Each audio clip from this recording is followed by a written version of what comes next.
This is In Studio from Simply Timeless. I'm your host, Jay Daniels. Shortly after the COVID-19 pandemic began in early 2020, pianist and vocalist Tony DeSare began recording daily performances for his many fans around the world. When we spoke by Zoom last spring, he was just shy of 80 videos. As of this recording, he has now put out 200 of these pandemic performances. Along with those videos, Tony also took the time to speak with us about his latest project with pianist Tedd Firth, a piano and vocal album called Lush Life. Both Tony and Tedd grew up in the small town of Hudson Falls, New York, and that's where we begin our conversation, talking about Tony's musical family. My dad was in a band in high school. He loved the Beatles. He bought a Gretsch Country Gentleman, the same one that George Harrison played in the Beatles. And he loved music. And even though he didn't pursue music as a job, he would get home from work every day at 5:15. We'd eat dinner at 5:30. And then by 6:30, he was playing guitar, and he'd play guitar till it was bedtime, basically, many nights.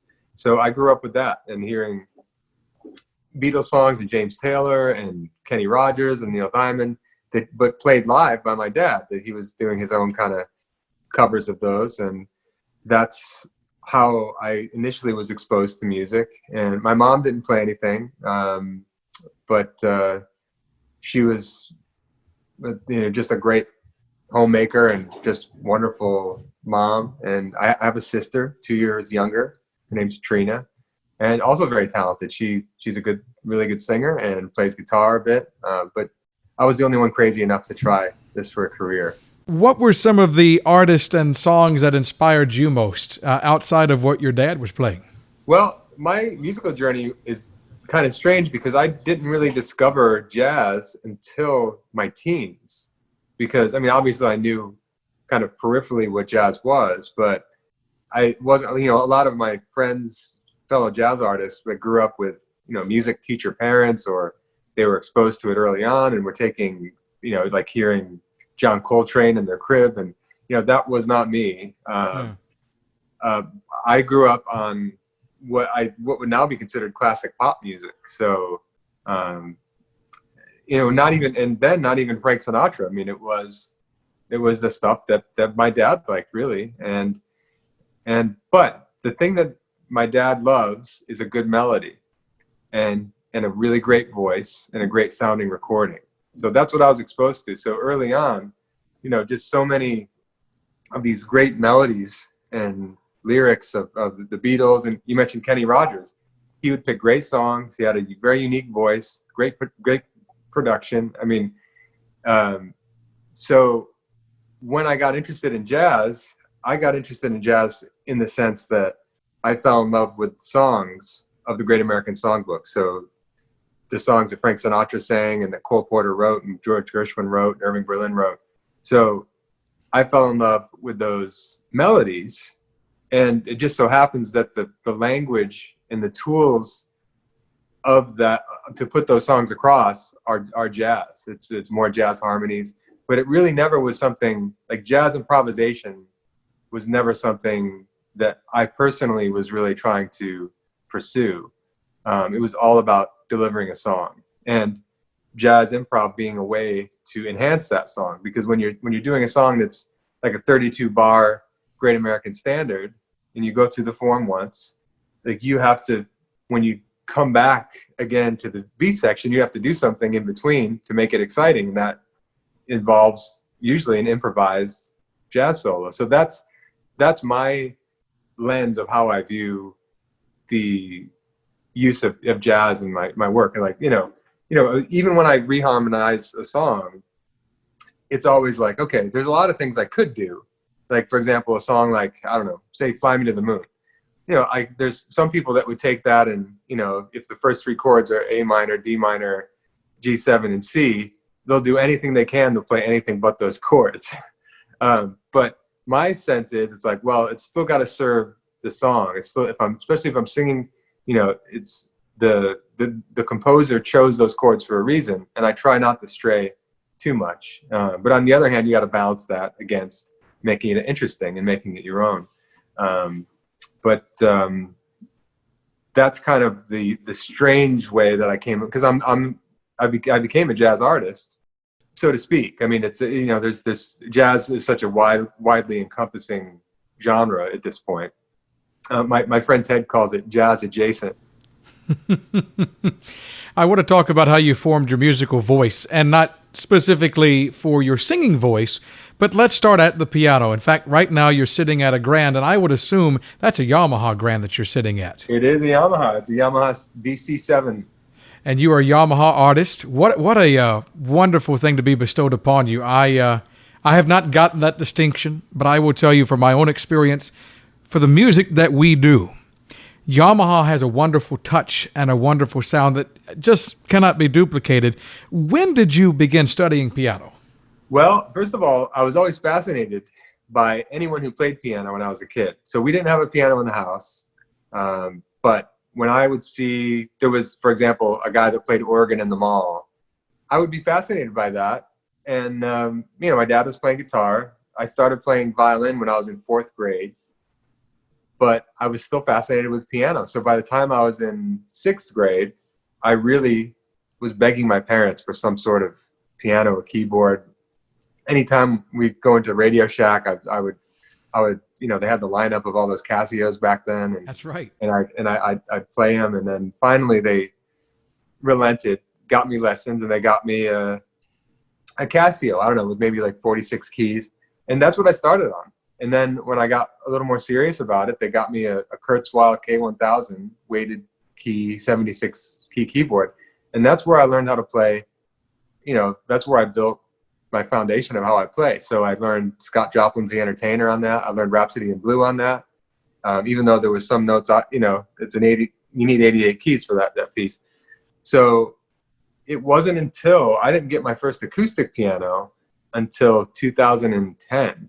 So it took a long time for me. I mean, in the meantime, the ironic thing is I was on the road playing, and I was starting to play these beautiful pianos. And then I think it was around 2011 that I got to deal with Yamaha. And that really changed my life in a great way, because on the road, I always play a beautiful instrument. I've got this here at home, and it's just... it's kind of like a dream come true to have a real piano, from a kid that all I wanted to do was have a piano. Did you, I would assume you had to take lessons at some point, right? I mean, if you're learning to play Rhapsody in Blue, there were lessons at some point. Well, yes. So I took lessons from our, the small town piano teacher that we had. It was a wonderful lady and talented. Her name was Diane Martin, and she passed away just a few years ago, actually. She was very, very supportive, very frustrated because I never practiced what she gave me. I always practiced what I wanted to play.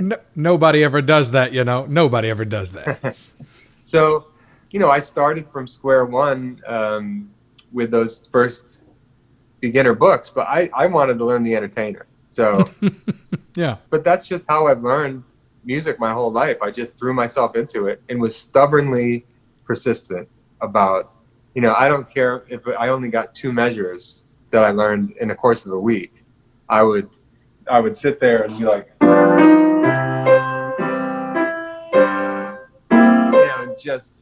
just do it until I got it right. And yeah, that's how I learned that's really how I learned the basics of even what I do now, because it developed my left hand, starting to play that fast stride. And then Rhapsody in Blue really taught me how to play piano, because if you can get yourself to a level where you can play what George Gershwin wrote, then it really opens up your fingers to be able to play just about anything.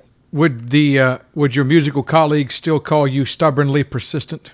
I think so. I mean, I'm pretty easygoing compared to a lot of what you think like the prototypical kind of artist would be. But for example, I do these daily videos every day. I've done 71 in a row. I think that's kind of a stubborn persistence involved in that. I think in order to do this for a job, there has to be a tolerance for continuing to put one foot in front of the other, even though it makes no sense to. Yeah, right. And when I first heard you, I heard you for your singing talents. I found out about your piano talents after the fact. were you one of these kids who always sang around the house, to your dad's music, or was singing something that came later? Singing came later. I, at first, like I mentioned, played violin and then piano, but I was just all about instrumental, learning how to play piano until around the time my voice changed, actually. So somewhere around the time of maybe 14, 15 years old, I just started to become more interested in being able to sing. And Harry Connick Jr. was really blowing up at the time. This was like, around 1990. And I just loved what he did. I loved his piano playing, his voice, and that led me into Frank Sinatra.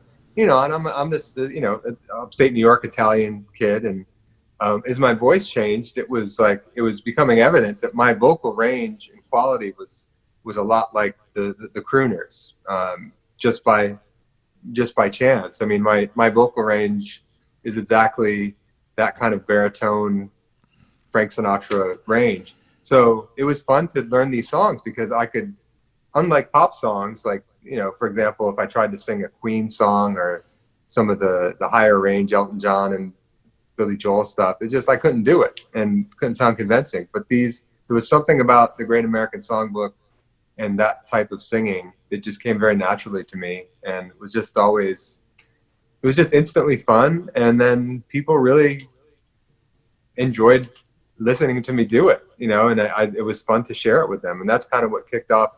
I had no plans during all this time, during my development, when I was 15, 16 years old, that I would ever do it for a job or a career. So it was just purely for the joy of it. And then it just, one thing led to another, that here I am, all these years later, still at it.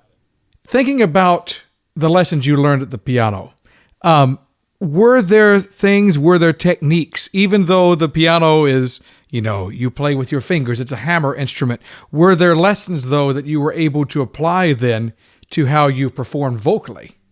Well, yeah, I think so, as opposed to someone that learns how to sing first, for example, or focuses on singing along with learning their instrument. For me, I didn't make a peep, until I'd been playing piano already for 3 or 4 years.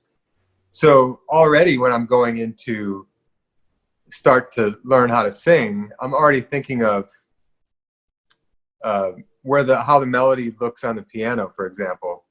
For example, say I'm learning All of Me. So when I'm learning how to sing All of Me, the notes are very clear to me what they'd be on piano. And as I sing them, I can, see them on the, So that type of training early on gave me kind of like an easy segue into learning how to sing, because you're a lot of people who just sing have a really hard time reading music because they've learned how to sing and do it by ear. But it's like, I'm used to translating notes from a page on a piano. So that was one thing. And then also learning to sing while I was playing for myself developed a certain language in between my hands and my mouth, as far as, especially when I'm swinging and improvising a standard, that unlike if I was playing for somebody else singing or they were playing for me, I know a few seconds or split seconds before how I'm going to phrase something. And I can, in the moment, phrase to complement how I'm going to play behind myself. So I can make sure I don't step on what I'm singing, and all those types of things are very, I think a big part of my style, in that it allows me to do a lot more kind of complicated back phrasing and things like that without worry that I'm going to throw the piano player for a loop, But I think as far as, probably what helped me more in singing, and singing is something that I didn't study formally either. Right. It's just, but I did study formally violin for many years. I played it from 4th grade all the way through high school. I was the concertmaster of my high school orchestra. But the thing about violin is it's got a similar skill set in some ways in putting across a melody, because it's hard to stay in tune, just like it is when you sing. And And there's kind of this, and hearing it just so, hearing the sound of it here is different how it sounds to someone else.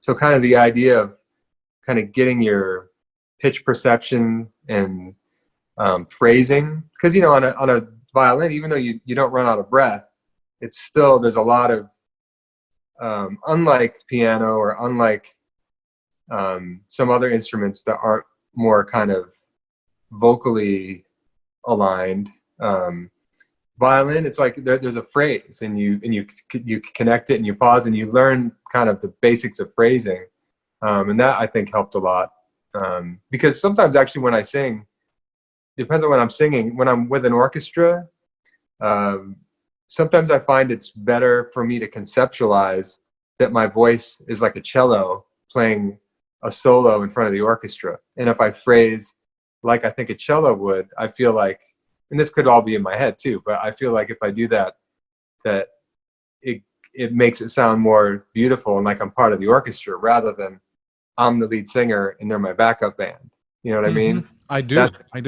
So to feel like I'm a part of the orchestra playing a stringed instrument, but the instrument is my voice, and listening to everything they're doing, rather than feeling like, all right, I'm going to sing it my way, and they're going to, it's their job to back me up. I try to really be sensitive to all the little changes that are happening and make music and not step on them, and vice versa. So I think so much more than just piano informs this singing aspect. It's such an in the moment thing, and having to listen, like, when I play, back in the days when I could play for people, if I was singing a ballad and there was a noise in the room, for example, if I was in between phrases and somebody would sneeze or cough, it's like you got to work that into the performance to make it work. So if I'm ending a phrase and then somebody coughs, I give that a natural amount of time before I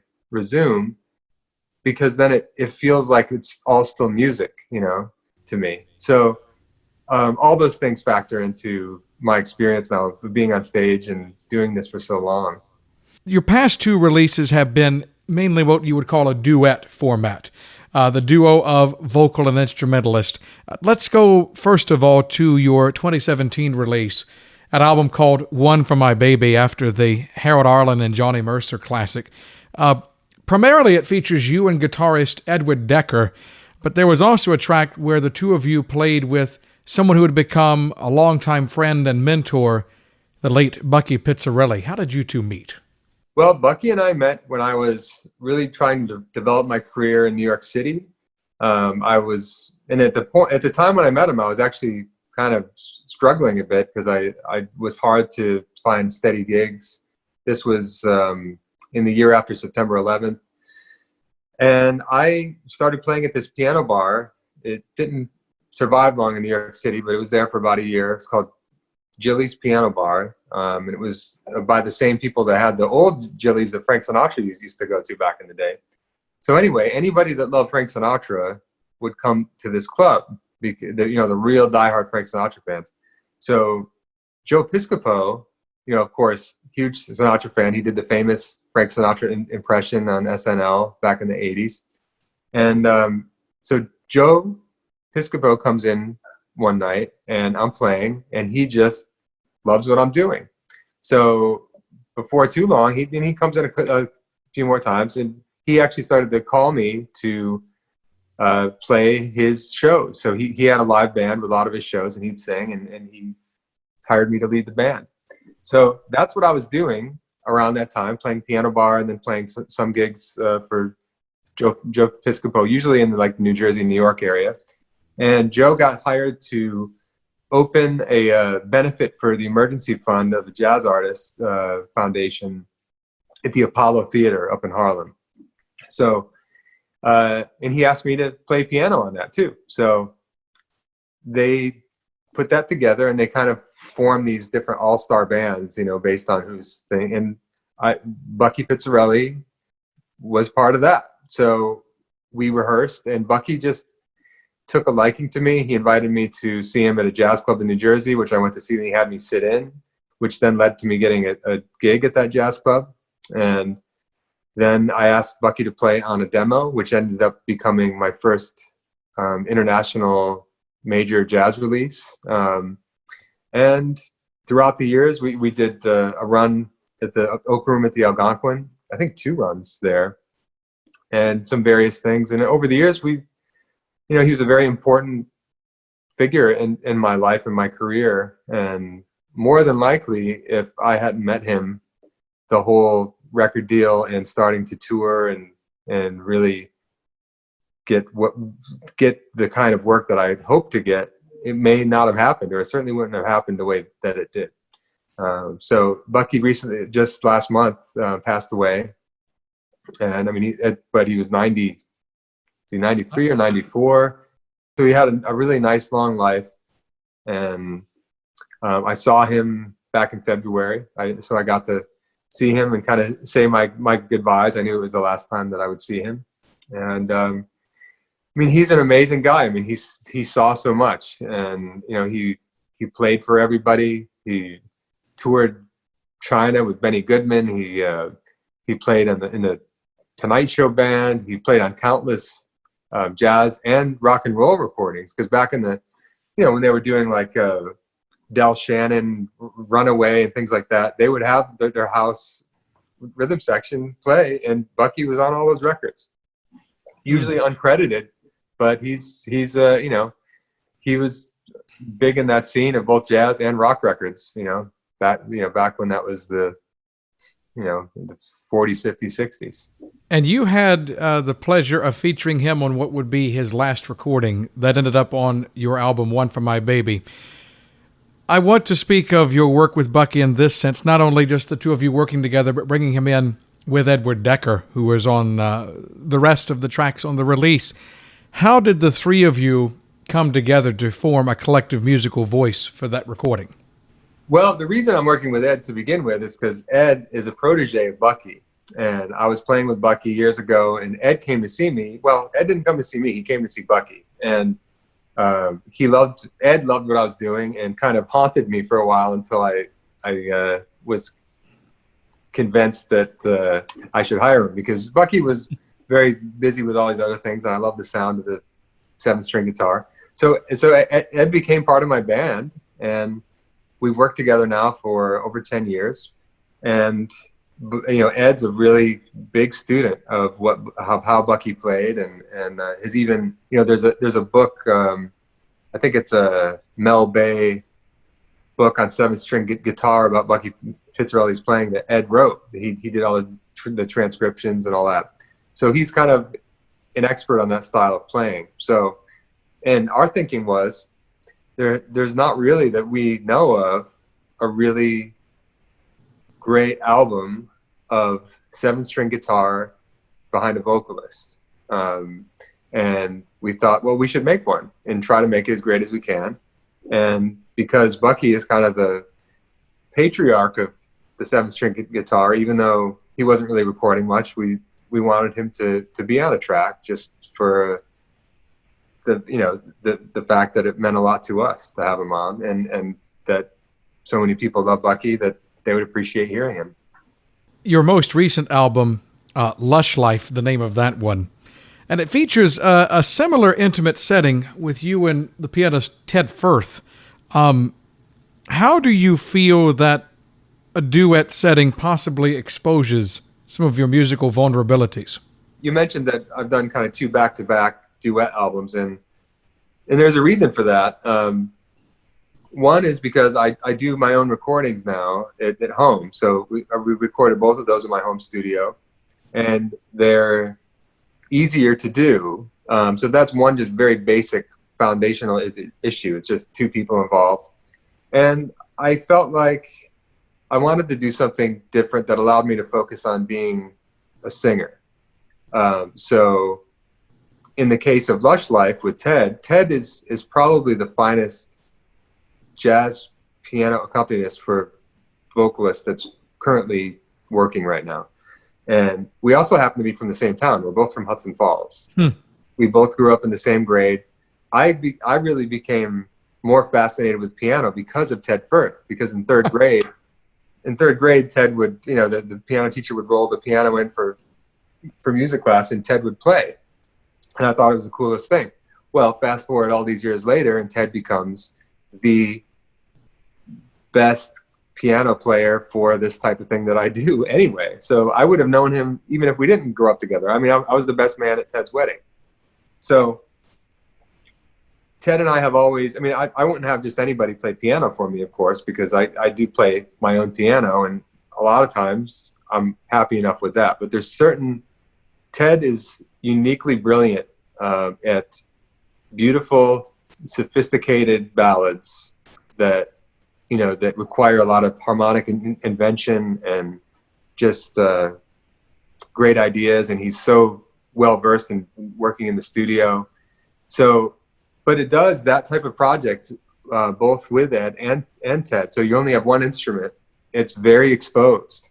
So it's not like when you're singing with a huge band where the drums and everything can kind of give it energy and kind of cover up certain things. I mean, every single little, you know, if I just open my mouth the wrong way before I sing, you hear it. So, you know, it's very, very exposed, but I enjoyed the challenge of singing in that way where it's like, you know, we're all on a tightrope the entire 3.5 minutes or 4 minutes that we're recording. It's like, you know, and it's like, well, we could, you know, I don't want to think too hard about it because I'll make a little noise with my teeth and then the whole thing, I'll have to do it again. Yeah.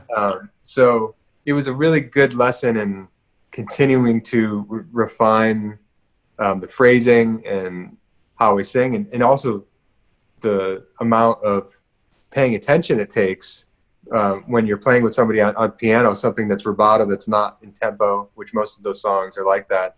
So it's this constant kind of give and take conversation happening in real time. And we would do, if we did 3 or 4 takes, every take was different. So there was no, and that album too, one of the things about it, there was no discussion before we recorded about the arrangement, not even the endings, unless it really needed to be. So, and Tedd would play something different every time. So say a song like Fools Rush In, I printed out a copy of the lead sheet in his key, in my key, but so the key that he would play in, and we just start recording, and we do takes until an arrangement formed in the moment. You tackle a number of standards, and I say the word tackle because I do feel that there is something very special, very almost sacred about these works. There's the perennial favorite, Stella by Starlight from Victor Young, The Uninvited. There is Over the Rainbow from Arlen and Harburg. And there was one that I was listening through in its entirety as I was writing my questions out. And there was one track that suddenly grabbed my attention. And there were several things about it that I heard.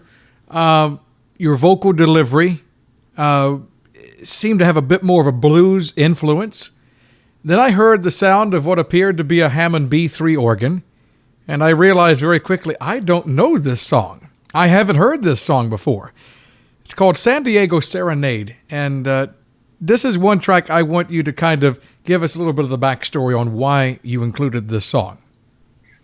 Well, I love great songs, as I mentioned before, and there was an amazing treasure trove of songwriters and songs from the era that I love most, of the 30s, 40s, 50s, into the 60s. But then there's these other great writers that, times changed, and pop songs, the nature of pop songs became not really for adults anymore, but more for the youth market. They used to make pop music for adults. Now they make it for kids. Let's just say it that way. There's these great writers like Randy Newman or Tom Waits. And I got into those writers, as I was just getting more and more familiar with what I could out there. And, Tom Waits is definitely kind of like a cult figure, and his voice may kind of overtake the kind of perception people have of his work, but he writes beautiful, beautiful songs and great lyrics. So he's got a few songs that in fact, I recorded a Tom Waits song for my first album that ended up getting cut from the album that I loved, called Little Trip to Heaven. And San Diego Serenade was another one that I always really loved. And it's almost like a poem set to music. And a few people have recorded it. I think maybe Bette Midler recorded it. Curtis Stigers, I think, recorded it. But I just, when thinking of an album project, it's like, okay, we're doing this project of all these different songs. Like, what can we do to kind of throw in some surprises there that still don't sound like too much of a curveball? And part of it was just like that we both liked the song. And then Tedd, so we recorded with piano. Then right after, Tedd went in and laid down a B3 part. And the B3 part wasn't planned in advance. After we were, hearing the playback of our take, and I said, Tedd, what sounds like we could add some B3, and it would kind of fill that in. And he's like, yeah, let's do it. So, and I got out my camera and I videoed him doing it, and it was that simple. You continue to share music not only through your recordings, but also through another medium which so many musicians have found to be useful lately, and that is online streaming. And each day, at this recording, for 71 days, you have shared a song each day along with a little bit of a story behind that. How do you feel that has, enriched not only your own appreciation of this music, but also enriched that of the listeners who come to find your music each day? Well, first of all, the way it started was I had just begun a 3-week tour. We did the first night, and then everything was canceled and sent home, and I was happy to get home. So this was like a Saturday that I arrived home. Then Sunday, I just kind of sat around thinking, what am I going to, nobody knew what to do. And, over the years, I've built up this home studio that I never get a chance to use because I'm always on the road. And so I sat around Sunday, and then Monday I got up and I said, I want to just record something and put it out, and maybe it'll help me, maybe it'll help calm other people, because the thing about these songs that I love is that most of them were written during times of great distress. So a lot of the most beautiful Great American Standards were written during the time of the Great Depression and World War II. And there's a reason for why those songs appeal to people. And I think in times of distress, we don't want to hear death metal. We want to hear a pretty melody and something about love, and so that at least I do. So initially the thought was, this makes me feel better, let me share it. And then I did that for a couple days, and then I just kind of resolved that this is good for me. It's like, it's become my morning meditation. When I get up, I decide kind of thinking what I'm going to do. I get dressed like I'm going to work, kind of, even though it's just a t-shirt like this. I come down, I turn on all my equipment, I pick a song, I rehearse it it depends on the song. Sometimes I don't rehearse it if I know it. If it's something I don't know, I need to learn it pretty quickly. So I'll work on it for 10 minutes, 15 minutes while everything kind of warms up. And then I start doing takes, and, I'll do 3 or 4 takes and then do a quick mix, put it out. And then, so that's one exercise of kind of keeping all my skills sharp, making sure I'm still keeping my piano playing up, that I'm still singing well, that I'm able to still kind of talk to an audience, even if it's through the phone, that I still have my audio engineering skills, that I can put a mix together, then edit the video, and then put it out. And then for the whole rest of that day, for 71 days, I can open up my phone at any time, if I let a couple minutes go by, and see and have a connection to someone that just heard the song, that, and left a comment, a beautiful comment, and it keeps me going. Throughout the day, after we get off this call, I'll see all the comments that came in while we were on this interview, and it really gives me something continually to look forward to, and makes me feel like I'm still doing something that is connecting with people. I'm still sharing music and doing something that is helping in my own way. So that's why I do it. You put it so beautifully, and I'd like to tag along with what you were saying with my final thought that I ask just about everyone. Take it as you will. Why music? It wasn't always clear that that's what I would do. It certainly wasn't what I thought to be the wisest choice. I started school pre-med. I was a nerd in school. I did well in school, and it just seemed like it would be a really bad move to try to say I'm going to leave that all behind and try to play piano and sing. But what ended up happening is the more that I did it, the more that I realized that I really would not be able to focus on anything else unless I gave it a try. So, and now that I've been at it for so long, I mean, I've been a professional musician. I mean, my first professional gig was 1993 maybe, and then I went to college after that. But I've been at it a long time, and the thing is, it's like it never gets boring. There's always new things to learn. And as long as I've worked on singing and playing piano, I still don't feel like I'm good enough at it. And I need the kind of person that I am. I need that kind of constant challenge, and the thrill of maintaining this crazy career. The thrills of successes are great, and the disappointments are bigger too, because when you're getting told no or something doesn't work out, it's like, it goes to your core of what your musical taste, your how you sound, and it's hard not to take it personally. But all these things have made me develop into a stronger person. I feel I don't know what else I could have done. And when I do master classes, say for high school kids or college kids in music, and this kind of area comes up of, why are you choosing to major in music? Why do you want to do music? What it really comes down to at the very end of it, and I'll even say this very frankly, it's like, if you can do something else and feel like you can be satisfied and that you can excel at, I say do that.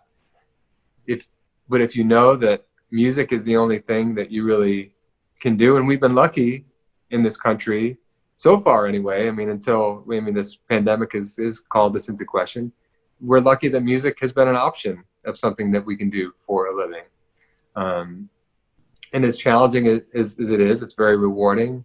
And there's nothing like sharing music with people. It's a very elemental human thing that predates our ability to even comprehend why it's so important.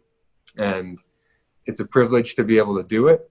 And every moment that I'm on stage, even when I might be tired or maybe whatever, I still am never blind to the fact that it's a very distinct privilege that I get to be up there and share music with people and have it change the mood that they're in, bring them into the moment, and make them feel something, make them feel joy, make them feel sad, make them remember, a song that triggers a memory of their parents or their grandparents. It's a very special privilege, and that's why I do it.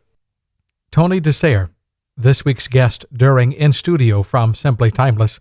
His latest album is called Lush Life, and you can find out more information about it on Tony's website, TonyDeSare.com. Be sure and follow him on social media to catch his daily music videos. Thanks, Tony, for taking the time to chat with us. And a special thanks to you, our listener, for listening today. Until next time, I'm Jay Daniels. You've been listening to In Studio from Simply Timeless.